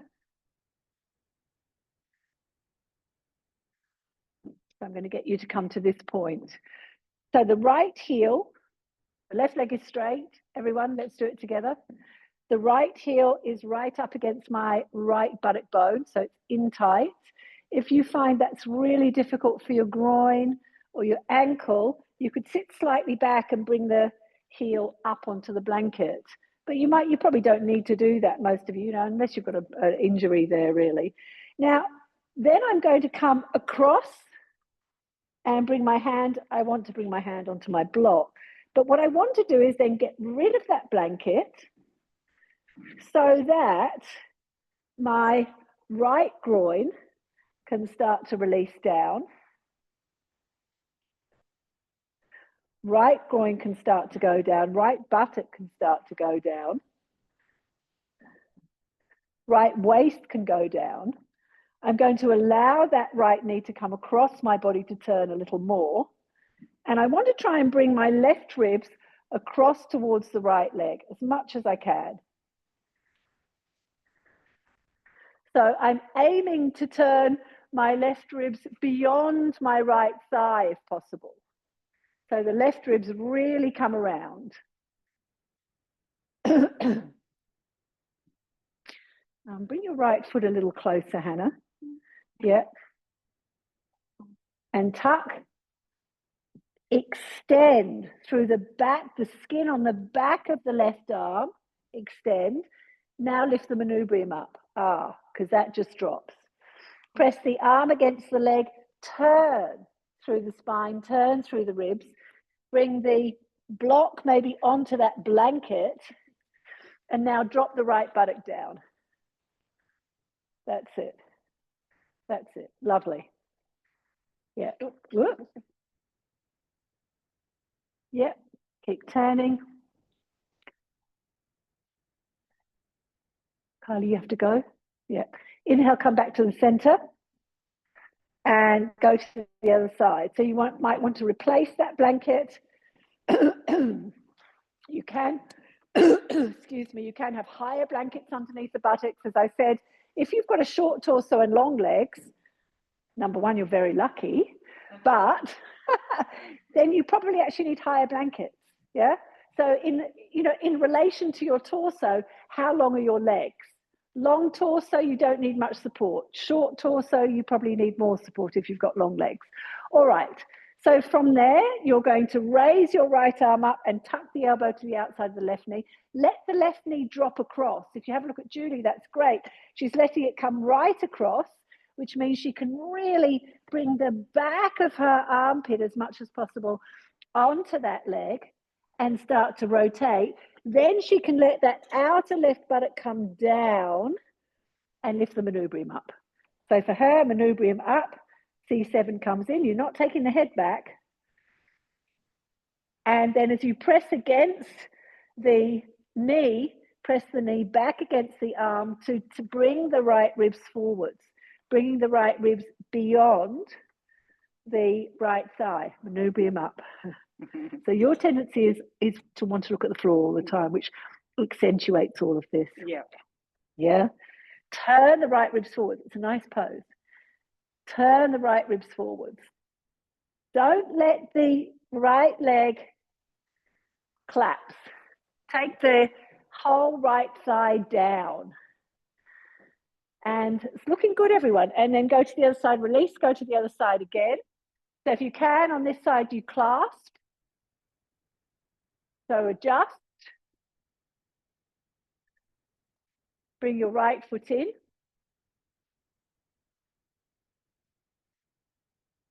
Raise the left arm up, turn towards the leg. Now, as you just have a quick look over here at Jude, I'll just show you. So she tucks well, she's got that good action. In order to be able to clasp, the skin on the back of this arm has to release and lengthen forwards. So I'm going to do that for her. Yeah, so she's released that forwards. The skin of the back of the arm releases towards the elbow. Then she's going to turn her thumb towards the floor. Yeah. And she's going to start to see if we can bring her around. So ribs further forwards, march for, you've got to rotate first. Now reach, ribs, ribs, ribs, thumb to the floor, bend the elbow if you can. And if she can't do that, she'll just hold on to the outside of her left leg, turn the palm the other way. She's going to hold on to here. Oops, sorry, wrong way. To get her forwards that way, okay? So she can start to turn a bit more. She takes the arm forwards, all right? Okay, go to the right. See if you can release the skin of the back of the arm. It really helps to go further forwards or further around. So for you as well, you can rotate, rotate, rotate. Now release the skin. See if you can lengthen the skin. There. Now turn, bend the elbow, thumb to the floor, and she can start to go. And bring the other arm back. There you go. And you're nearly there. You're nearly there, okay? Just get the ribs to turn a bit more. Yep.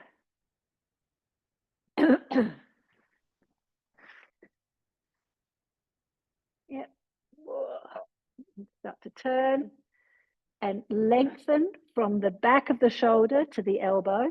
And now turn the thumb towards the floor, bend the elbow, rotate, rotate, rotate. Bend the elbow, yes, you're there. Okay. And this arm comes behind. Yes, turn the shoulder back, rotate the ribs more, you're nearly there. Yep, fabulous, well done. And release, go to the other side if you haven't already.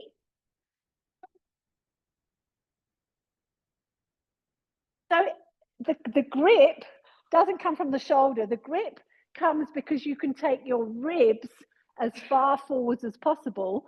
Then you've got the space to start to get the arm around. So it comes from the amount of the twist you can get. So get the twist first, as much as you can. Keep the belly soft, but turn it.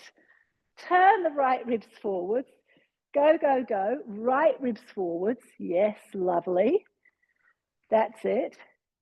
Now, release the skin from the back of the shoulder to the elbow. So I find if I go and I lengthen from here, now turn the thumb to the floor. Yes, bend the elbow. Yeah, there you are. There you are. You're there. Yeah. Okay. That's okay. We're going to hold that and bring this behind. Fantastic. But you're very nearly there. Your finger is right. Your finger is literally there. Okay. Yep. Now turn the ribs more. Yes, there we are. Okay. Yeah. Manubrium up. Manubrium has to lift up. C7 has to work in. Well done, everyone. Exhale and release. Stretch both legs out, Dandasana.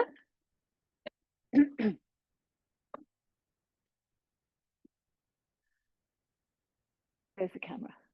Stretch both legs out to Dandasana. How are we doing? One last pose, Janushirasana. So you're going to bring your right leg to Janushirasana and let the thigh rest on the blanket. So turn the blanket lengthways or across your mat. Yeah. Press the back of the left thigh down, and you're going to start by turning towards the bent leg and rotating the shoulder back. Really let these back ribs start to come forwards. Turn the right shoulder back, bring the right shoulder as far back behind you as you can, and lift the manubrium up.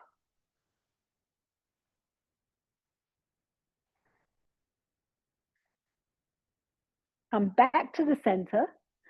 You're going to go to the other side. So you're going to turn towards the straight leg, manubrium up.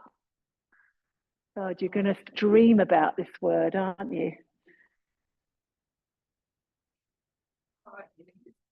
So the right leg is bent, the left knee is straight. So in the sitting poses, we always do the variation with the right leg first. Now turn the right ribs towards the leg. Turn the right ribs towards the leg. That's it. Keep going. Keep turning the right ribs towards the leg. Now from there, you're going to reach down to hold the foot, or you're going to use a belt.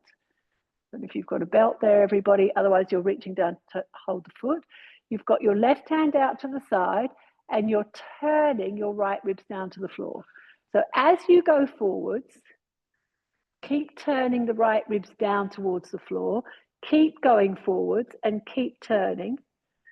Keep going forwards and keep turning. You've got blankets, you've got bolsters.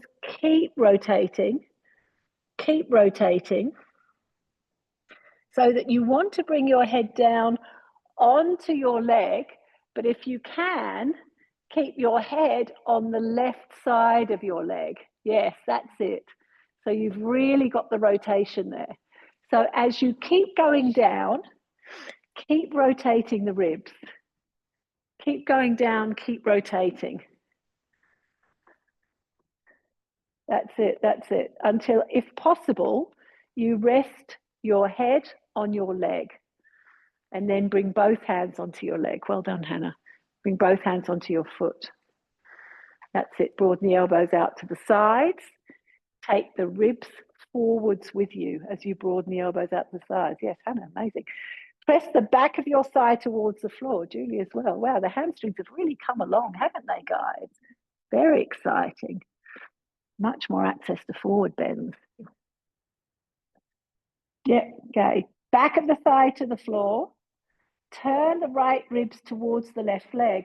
See if you can bring your head. There's a picture actually of Iyengar bringing his head towards the left side of his leg. You can have a look at Grace there, who's got long hamstrings.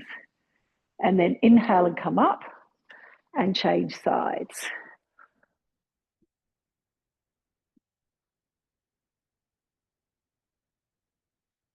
Yep, go to the other side. Point the toes of the left foot. So the toes are pointed so that the leg comes out wide. It has to come out wide because just the toes touch, just the toes touch. Yes? So it gives, you can see that as you do that, you've then got so much more space here, haven't you? The groin has to open. That's it. Don't have the toes underneath the thigh. Don't have the foot to the thigh. That's the beginner's version. The foot is here, that way, yes? Okay. The toes are pointed, yeah? There. And then the thigh, the left thigh can open, the groin can open. Now, from there, you're going to turn towards the bent knee. So turn, take the left arm behind you, turn the right back ribs forwards to face over the left knee, turn and turn and turn and turn. Lift the manubrium, not the head. Lift the manubrium, not the head. That's it. That's better. Yeah, Julie, that's much better. Turn the right ribs further forwards. Keep going with the right ribs. That's it. Have the right hand on the outside of the left knee to turn. Jude, take the right hand the outside. Yeah, that's it. And inhale, come back to the center. Now go to the other side. Turn over the straight leg. Bring the right hand behind you. Turn the back left ribs forwards. Turn them forwards. That's it. And as you do that, notice how the groin on the left leg has to soften so that the leg can come down. Turn the right shoulder back. That's it. Now, you're going to start to go forwards over the right leg. And as you go forwards over the right leg, keep turning the left back ribs down towards the floor. So Janu Sirsasana is a twist. It's not just a forward bend. It's not just a lateral pose. It is very much a twist. Start to come forwards. Keep turning the left back ribs down. That's it. Keep coming forwards.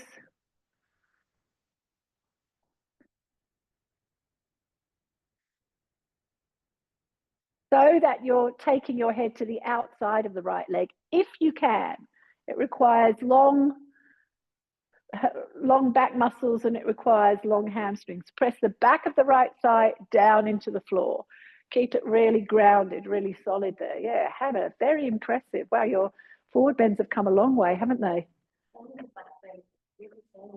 Sorry? Oh my gosh, just be happy with what you've got. The back bends will come.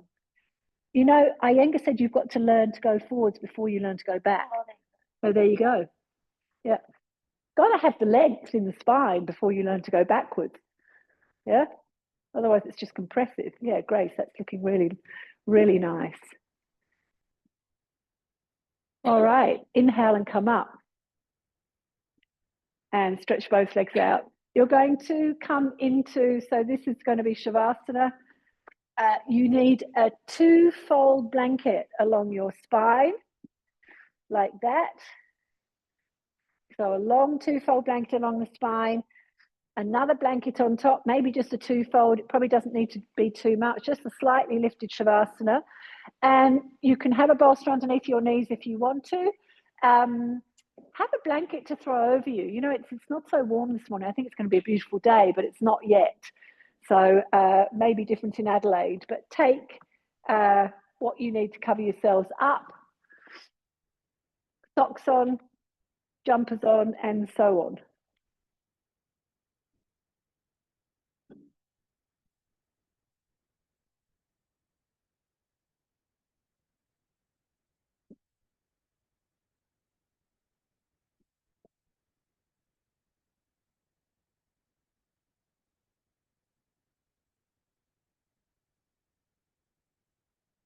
I'll just turn the lights off.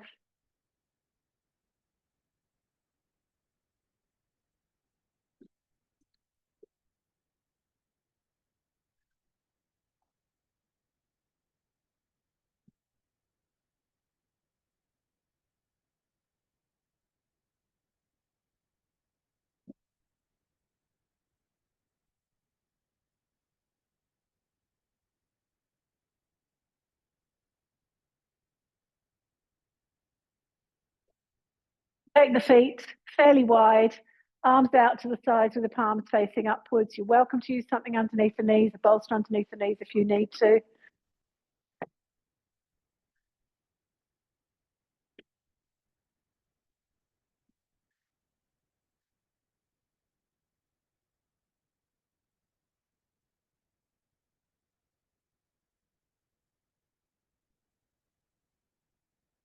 So feel now how the shoulder blades can spread on the floor.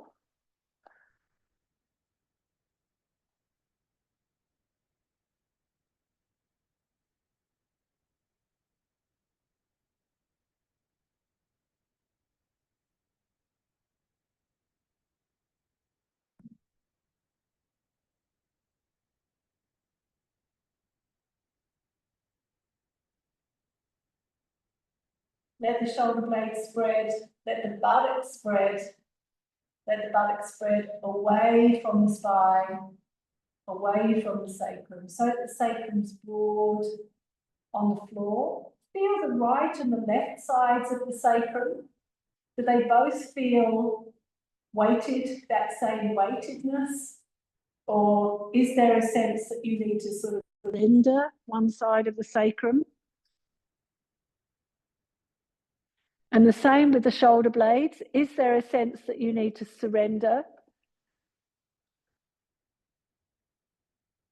one shoulder blade? One shoulder blade feels caught up. Maybe it feels kind of small almost. It's not spread on the floor. Let that shoulder blade spread on the floor.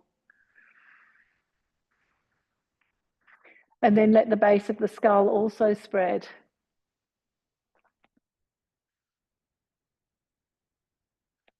Settling the breath.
And then from there, bending up the elbows, let the hands drift across the front of the body and rest on the navel band.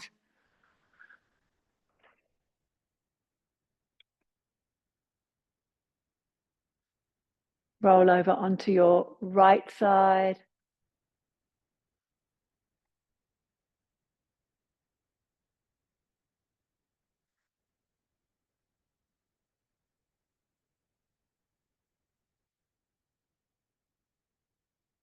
And inhale and come up to sitting. Come up to sitting cross-legged. Let's finish together with Yoga Mudra.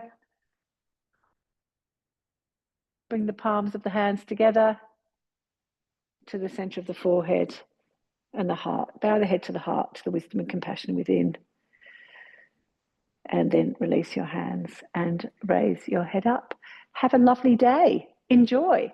Just a couple of reminders. So the next one is the 5th of November.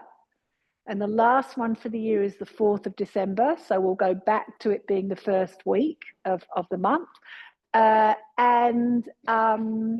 Just a reminder that pranayama starts on Saturday. So if you're interested in pranayama, the 8-week course starts on Saturday. It's before the general class, so it starts at 7. It goes for 45 minutes. Then there's a 15-minute break to have a, good to bring a cup of tea with you. I always do that. And then we start the general class at 8 o'clock. Okay, so it's a really nice way to enhance your practice to be doing pranayama as a regular thing. I do record them, so you do get to practice them at home as well for that duration. That's one thing I want to mention, pranayama, general level class. Yes, summer workshop, if you haven't already booked in, that's also happening from the